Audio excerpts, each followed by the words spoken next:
you have to be careful about what you say to one of our own reporters. And if Vernon Hartley is not going to say no, if LaShia Brown Thomas is not going to say no to a data center moratorium, what is the point? This man just read to you ChatGPT.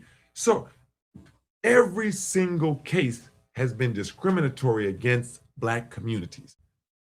And Vernon Hartley and LaShia Brown Thomas both voted to remove the block. So how is having those two Black council members helping the Black community? Because what you just watched today in this show called Is Vertical Racism Hurting Us as Much as the White Citizens Council hurt us then? Brian Grizzell then released a statement that said, and I just put this right there and appreciate you for letting us clarify, that said, we will not allow, you all watched how that hearing went. Brian Grizzell's words were, we will not allow reckless behavior and threats cannot replace civil dialogue. This is who they're criminalizing. So Brian Grizzell, the same one who pointed at LaShia, what type of games you playing? You're the one who said LaShia and them, the public sees that you lifted that moratorium.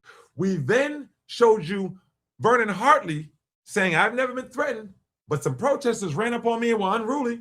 Well, we showed you those protesters, the young man and myself. We saw the only unruly person that day was Vernon Hartley, as the police officer had to put hands on him and forcibly push him away from the young man and I as he was cursing us out. But then you went on the news and said that this young man was rowdy.